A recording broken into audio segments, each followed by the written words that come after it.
And I'm joined again by Nick Marchal-Tencioni, the leader of the UKIP party, and critically, one of the only politicians in this country who has been prepared to stand up for the lack of justice being dished out to those poor souls who were unwittingly caught up in the unrest following the Southport massacre.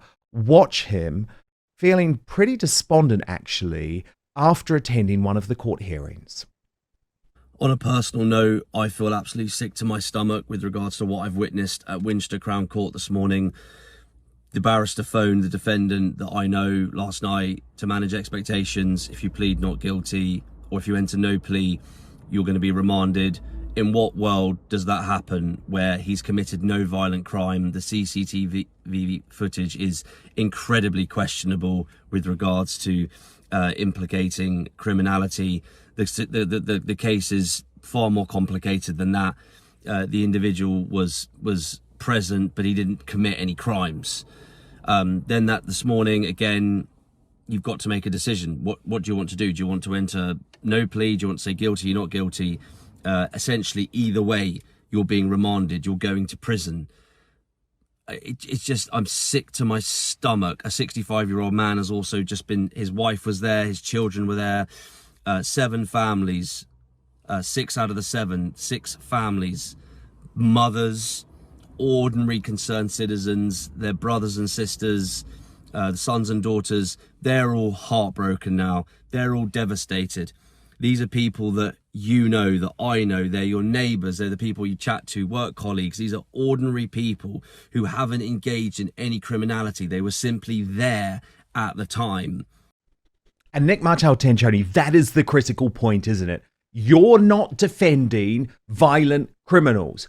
I'm not defending violent criminals, but I absolutely will defend people who quite clearly are political prisoners being made an example of in the mainstream media and being punished in inhumane ways, as you say, in some cases for simply being at the scene of a crime, which is not a crime, but they're told, oh, plead guilty. That's the only way that you'll avoid a long prison sentence. Or, Nick, and this is a thing that has really got me, people like Julie Sweeney, Lucy Connolly, mothers, pensioners, housewives, carers, locked up for months on end for an inartful post on X or Facebook. And no one, Nick, outside of you and maybe me and a few others, are speaking up for these poor souls.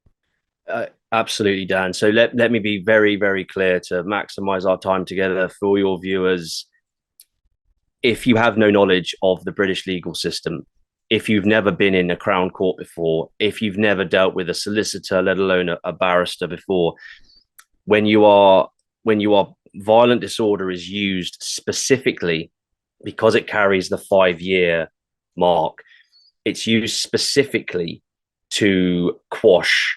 When in 2011 we had the same sort of thing with the riots, it's designed to paralyze you with fear. So if you're in an assault or in a fray, everyone sort of knows the score. If you've got no previous form and no one got hurt, you're going to do some community service, say you're sorry, smack on the wrist, no one got hurt. But violent disorder is there. It's used specifically to paralyze you. You need 3 people present. Just need 3 people there. How on earth they prove who was part of the group isn't relevant. You just need 3 people there. And of course, you've got all these protests happening up and down the country against illegal immigration, and rightly so. And going back to the thrust of our argument, 99% of it is peaceful. 99% of it is people saying, we are frustrated, we are angry, we are sick of it. Going back to the winter fuel allowance and the money that gets spent in directions that it shouldn't be going in, when it should actually be going to heat pensioners. We're at absolute breaking point. So let's be very clear for your viewers. When the individual is contacted by the police and they've never dealt with the police before, they are paralyzed by fear. That's what happens. And they don't want to think about it. This is the stages of the process. They don't want to think about it. Then they have a court date in the case where riots or unrest or protests happen, comes by very quickly. So all they've got to do is just bury their head in the sand. These poor souls rock up at a Crown Court. Again, very intimidating. A lot of bags are packed in case you're going out the back in a Securical van. And it's the first time you're going to speak to the barrister. Now, I knew that was going to happen for the 7 last Wednesday at Winchester Crown Court. For the individual that I knew that was likely the case. I didn't know everything about his background, but I likely the case. So I sat there with him and the barrister, and this is what happened for your listeners. The barrister said, whether you plead guilty or not guilty, you are being. This was a plea hearing, Dan. It was not sentencing. It was a plea hearing. There's over 1,000 arrests, over 500 charges, and over 100 people have gone to prison. So, what percentage of those people who are potentially going to be found not guilty at trial are now serving in prison? This is what she said verbatim. Whether you plead guilty or not guilty, this is a plea hearing, not sentencing. You are going to be remanded. Now, if you plead guilty, as you know, it's 50% in the UK that you serve. That's been dropped to 40% now. And then there's whatever the 33% off. So, let's face it. You're terrified. You're paralyzed by fear. You, in the case of the people that have been involved in what we call a non-violent violent disorder. So yes, they were there, but they've done nothing wrong. And potentially they're of good character and they've got no previous. You're sat there 20 minutes to go until that bell goes where you're going into court and you're being told no matter what you do, you're going to prison. So you've got two choices. You can have a longer sentence or a shorter sentence. 99% of people who are inoculated by fear and who don't know the system, who have grieving, crying mothers, sisters, aunties, family members there, are going to say, just plead guilty. Just end this, please. And that is exactly what my forecast was, and that is what I saw. And I spoke to the defendant, who I know, and I said, if you've seen the footage, if you are sure that you are innocent, if you're sure you did nothing wrong, if you're not guilty, I am 99% certain, knowing what I know about the legal system, about this case, that you will not be remanded. No judge can remand you on a not guilty plea with the prisons at max for a non-violent violent disorder. And lo and behold, the 6 that pleaded guilty, they're all in prison now. Bearing in mind, it was a plea hearing, not sentencing. They're all in prison before they've been sentenced. And the chap that said, I'm not guilty, I'm going to fight this, he was not remanded. He is free to be back with his daughters, with his family. And guess when his sentencing is? Guess when his trial starts? April next year. Well, Yvette Cooper might not be Home Secretary next year. Keir Starmer might not be in position next year. We might have realised that by releasing and he'll criminals, get the evidence, won't he? He'll get the evidence. People will be able to see the CCTV footage, and he will be able to prove that he was not involved in the violence and clear his name and, please God, not end up in prison. So I guess your message, Nick, is don't plead guilty simply because the authorities are pressuring you to do so, because it is part of a bigger political plot and you're being used as a pawn. And you're being used as a pawn, aren't you, to strike fear in the heart of people who, for example, support UKIP. Absolutely, and I'd like to link that to, again, that devastating 15 minutes where you've done a great job there, Dan, just really painting the picture. But again, the outrage. There is an agenda happening. No one quite understands why a man like Starmer would do this. Why communism is now here in Britain, that all those Labour voters are probably rubbing their hands with glee. They're not looking at it thinking, oh, maybe one or two perhaps, but they're not looking at it thinking, oh, we've made a terrible mistake here earlier this year. What have we done? We've voted a communist in. So the reality is that there is an agenda at play here, going back to the winter fuel allowance, 33 billion to Ukraine, 11.6 billion on African climate aid, 11 billion to the unions, 8 billion on energy, 10 billion on public sector wages. There's so much money to go around. There is an agenda, 21 billion on unemployed migrants, a billion or two on housing illegals. There's more than enough money to go around. There's an agenda at play, and that agenda, first and foremost, very clever. It's communism. It's to paralyze you with fear. If you're not guilty, stop. Exactly. And I wanted to show a bit of a video of you on the streets, Nick, proving that it is possible. It is possible to take your message to the streets and do so in a completely legal and safe manner. Have a look at this. No one voted for mass, uncontrolled immigration. No one voted for illegals, for invaders to break into our country, to be facilitated by the establishment. No one voted for that. Tell them what you want to say. Tell the government what you want to. What do you want them to hear? Tell them.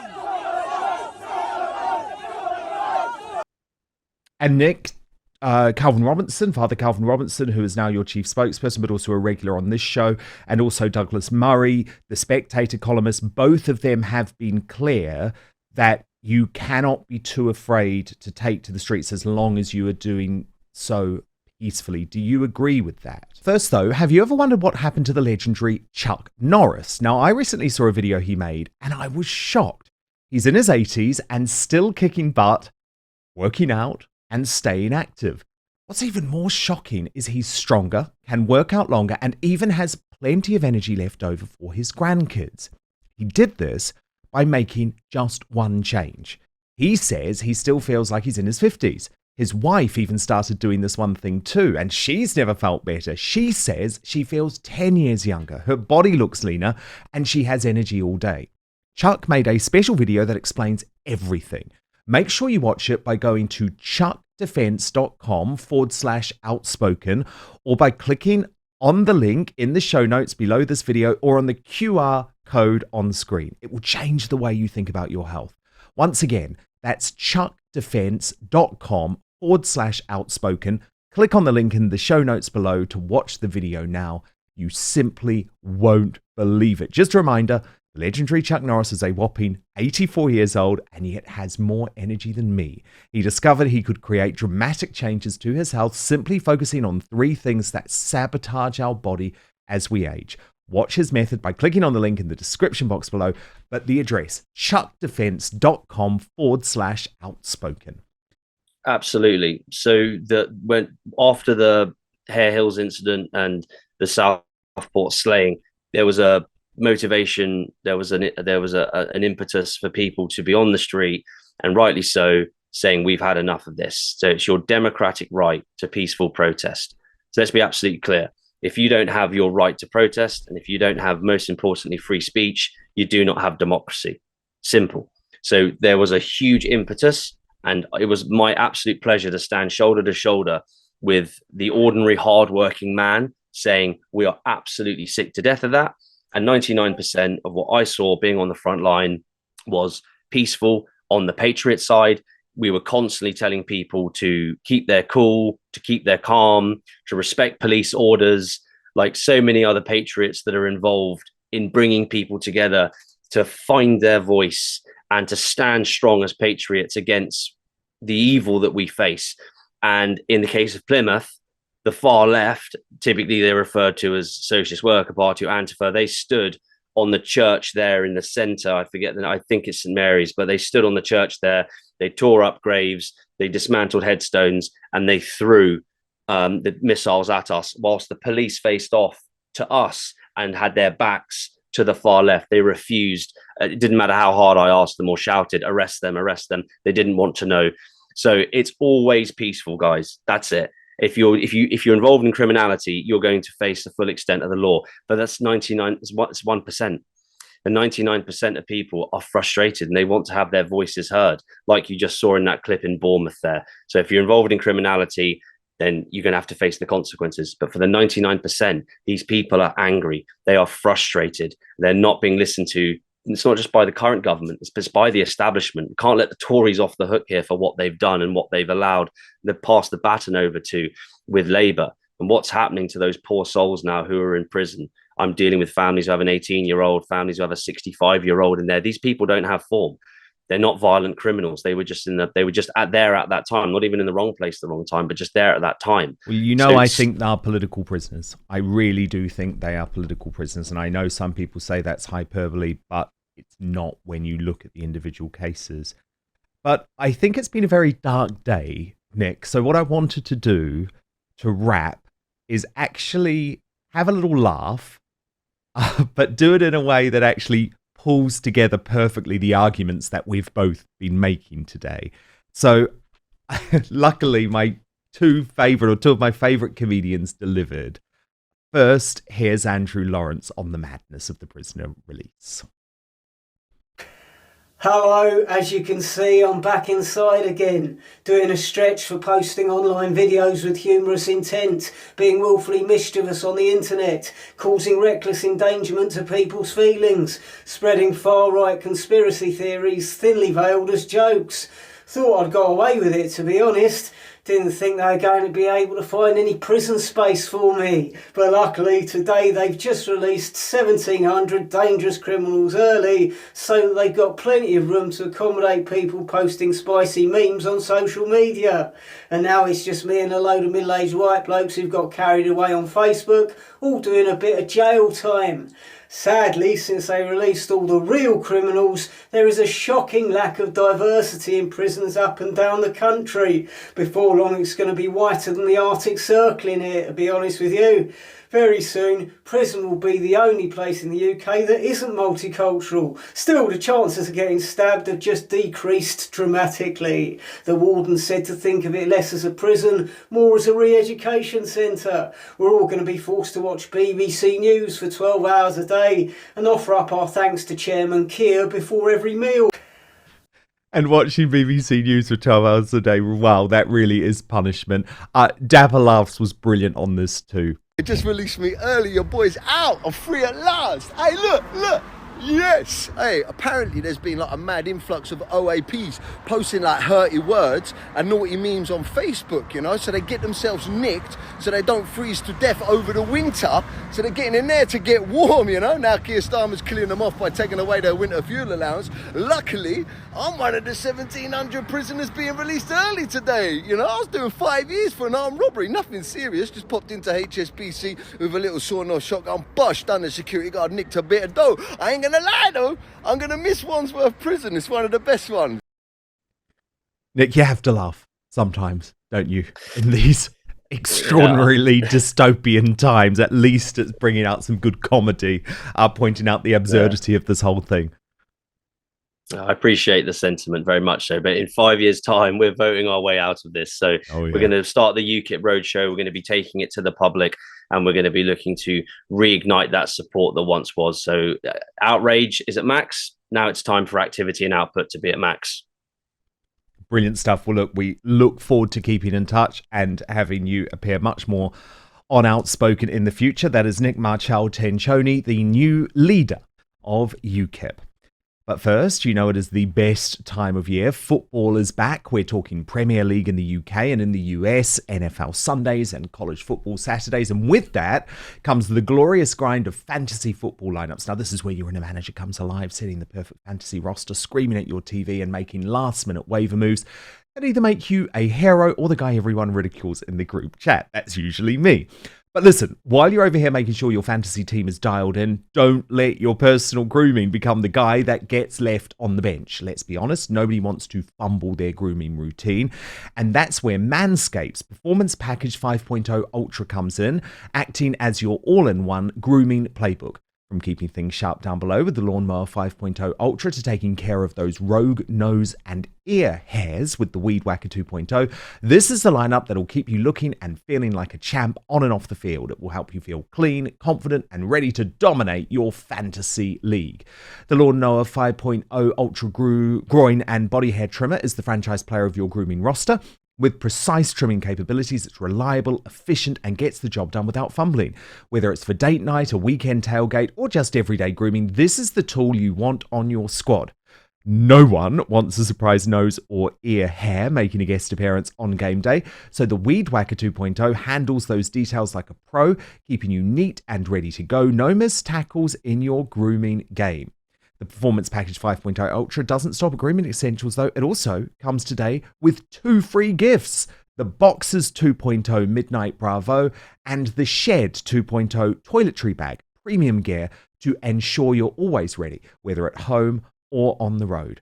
So join the over 10 million men worldwide, I'm one of them, who trust Manscaped, and get ready for kickoff by heading over to manscaped.com. If you use the code Outspoken at checkout today, you will get 20% off and free shipping. Trust me, you'll be drafting the real MVP of grooming this season. 20% off, free shipping using the code Outspoken at manscaped.com. I will post the link in the show notes. Stay on top of your grooming gang and be ready for anything the season throws your way. Thank you so much for watching Dan Wootton Outspoken. Please do subscribe if you want lots more clips and interviews like that. Plus, if you want to watch our totally uncensored after show, then visit www.outspoken.live.